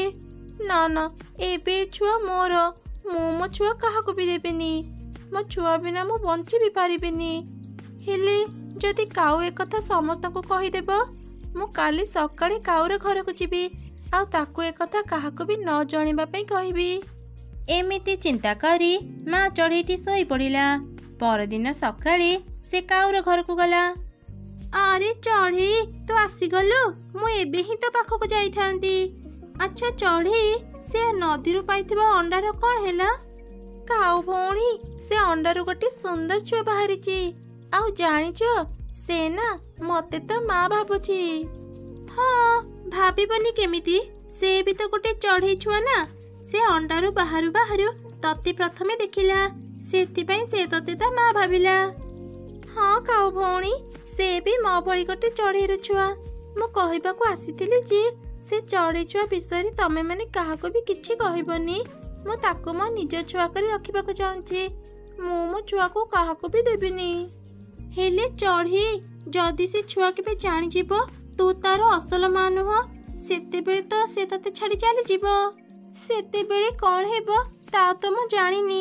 ହେଲେ ଏବେ ମୁଁ ସେ ଚଢ଼େଇ ଛୁଆକୁ ନିଜ ଛୁଆଠୁ ବି ଅଧିକ ସ୍ନେହ କରିବି ଆଉ ତାର ଖୁବ୍ ଯତ୍ନ ନେବି। ମୋର ବିଶ୍ୱାସ ଯେ ସେ ମୋତେ କେବେ ବି ଛାଡ଼ିକି ଯିବନି। ଏମିତି କହି ଚଢ଼େଇ ସେଠାରୁ ଚାଲିଗଲା। ସେ ଯିବା ପରେ କାଉ ତା ସ୍ତ୍ରୀକୁ କହିଲା, ଆରେ ଏ ଚଢ଼େଇ କୋଉ ଅଣ୍ଡାରୁ ଛୁଆ ବାହାରିବା କଥା କହୁଥିଲା? ସେଇ ଅଣ୍ଡା ନା ଯୋଉଟା ତୁ ଆଉ ଏ ଚଢ଼େଇ ନଦୀରୁ ପାଇଥିଲ? ହଁ, ଆମେ ସେହି ଅଣ୍ଡା ବିଷୟରେ କଥା ହେଉଥିଲୁ। ହେଲେ ଚଢ଼େଇକୁ ତ ଦେଖ, ସେ ଛୁଆ ସ୍ନେହରେ କେମିତି ପାଗଳି ହେଇଯାଇଛି। ଏଇଟା ତ ଆମ ପାଇଁ ବଢ଼ିଆ ସୁଯୋଗ। ସେ ଛୁଆ ଟିକେ ବଡ଼ ହେଉ, ଆମେ ସେ ଚଢ଼େଇକୁ ପୁରା ପାଗଳ କରିଦେବା। ସେପଟେ ଚଢ଼େଇ ସେ ଛୁଆ ପାଇଁ ସବୁଦିନ ମିଠା ମିଠା ଫଳ ନେଇ ଆସୁଥିଲା। ସେ ତାକୁ ଉଡ଼ିବା ବି ଶିଖାଉଥିଲା। ବେଳେ ବେଳେ ଚଢ଼େଇ ସେ ଛୁଆକୁ ଧରି ବୁଲିବାକୁ ବି ଯାଉଥିଲା। ଏମିତି କିଛି ଦିନ ବିତିଗଲା। ଧୀରେ ଧୀରେ ଚଢ଼େଇ ଛୁଆଟି ବଡ଼ ହେଲା। ସେ ଭଲ ଭାବରେ ଉଡ଼ି ପାରୁଥିଲା।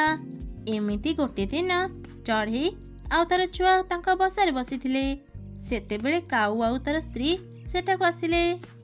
ଆରେ ଚଢ଼େଇ, ତତେ ଦେଖି ଲାଗୁଛି ତୁ ଏ ଛୁଆକୁ ବହୁତ ଭଲ ପାଉଛୁ।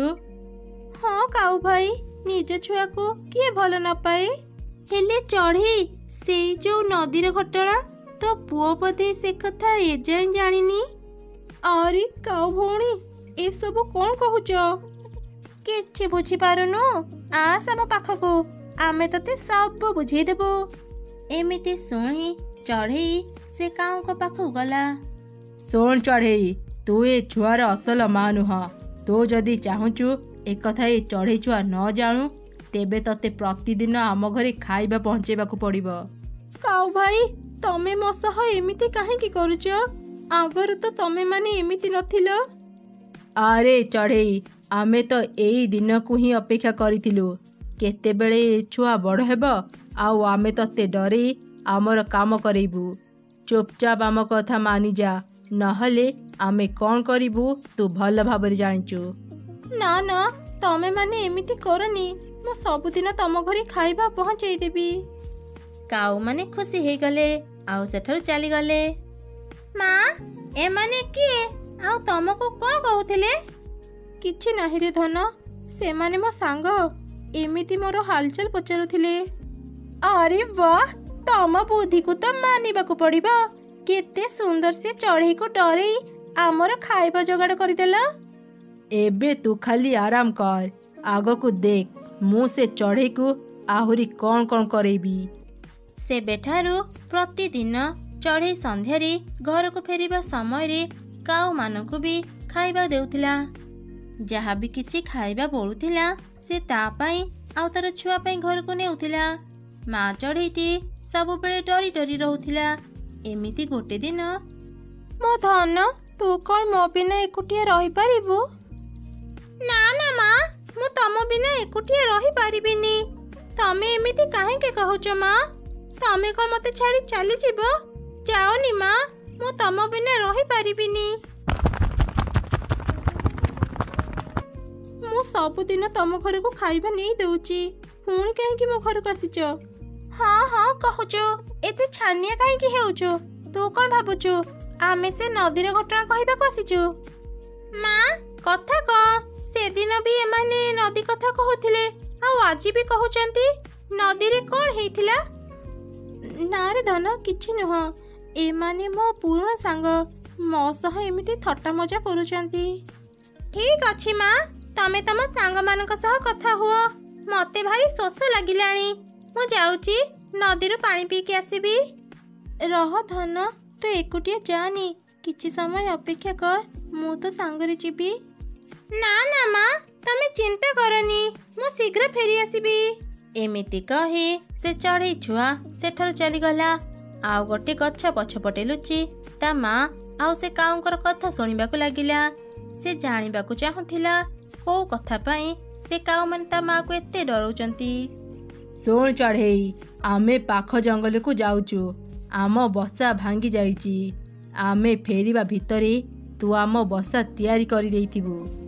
ହେଲେ ତମମାନଙ୍କ ପାଇଁ ଖାଇବା ଯୋଗାଡ଼ କରିବାରେ ମୋର ସମୟ ଚାଲିଯାଏ। ମୁଁ କେତେବେଳେ ତମ ବସା ତିଆରି କରିବି? ବେଶୀ କଥା ନ କହି ଆମେ ଯାହା କହୁଛୁ ସେଇଆ କର, ନହେଲେ ଆମେ ସେ ଚଢ଼େଇଛୁଆକୁ ସବୁ କଥା କହିଦେବୁ। ସେ ଯୋଉ ଅଣ୍ଡାରୁ ବାହାରିଛି ସେ ଅଣ୍ଡାକୁ ତୁ ନଦୀରୁ ଆଣିଥିଲୁ, ଆଉ ତୁ ତାର ଅସଲ ମା ନୁହଁ। ଏ ସବୁ କଥା ଚଢ଼େଇ ଛୁଆ ବି ଶୁଣୁଥିଲା। ସେ କାନ୍ଦିବାକୁ ଲାଗିଲା ଆଉ ଶୀଘ୍ର ତା ମା ପାଖକୁ ଗଲା। ମା, ତମେ ମତେ ଏତେ ଭଲ ପାଅ, ମୁଁ ସବୁ କଥା ଜାଣି ସାରିଛି। ଯିଏ ଯାହା କହୁ ପଛେ ତମେ ହିଁ ମୋର ମା। ମୁଁ ତମକୁ ଛାଡ଼ି କୁଆଡ଼େ ବି ଯିବିନି। ଶୁଣ ତମେ ଦି ଜଣ, ମୋ ମାକୁ ଡରେଇବା ପାଇଁ ତମମାନଙ୍କର ସାହସ କେମିତି ହେଲା? ଆଜିଠୁ ମୋ ମା ତମମାନଙ୍କର ଆଉ କିଛି କାମ କରିବନି। ଚାଲିଯାଅ ଏଠୁ, ଆଉ ଦିନେ ବି ଯେମିତି ତମେମାନେ ମୋ ମା ସାମ୍ନାକୁ ଆସିବନି।